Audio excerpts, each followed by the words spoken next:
आज आमच्या घराच्या बाहेर आग लागली होती. तर हॅलो फ्रेंड्स, सगळे करतात डे आउट, नाईट आउट, पण आम्ही करतो आवर्स आउट.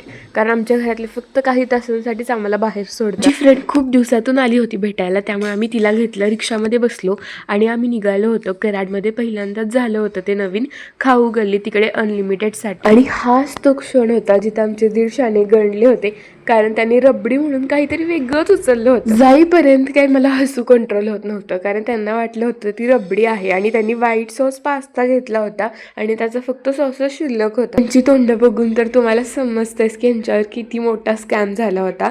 आणि खरंच इथलं सगळंच खायला खूप छान होतं आणि त्यानंतर पिझ्झा पण आला आणि लास्टला सगळ्यांचं फेवरेट आईस्क्रीम पण आलं होतं आणि ते अनलिमिटेड नव्हतं, त्यामुळे तिचा मूड ऑफ झाला होता. आणि त्यानंतर आम्ही सगळं खाऊन परत बाहेर निघालो आणि आम्हाला जायचं होतं तिथेच गार्डनमध्ये आणि आमचा पचका झाला, कारण गार्डन चक्क बंद होतं आणि आम्हाला माहीतच नाही. तिथे गेल्यावर आम्हाला समजलं की गार्डन बंद आहे. त्यामुळे मग काय एवढं खाऊन पण परत आम्ही चहासाठी गेलो आणि नंतर फ्रेंडला सोडायचं होतं. तर घरी आले आणि दीदी मला एक आग लागली म्हणून बाहेर दाखवत होती आणि ते बघून मी पण हसत होते.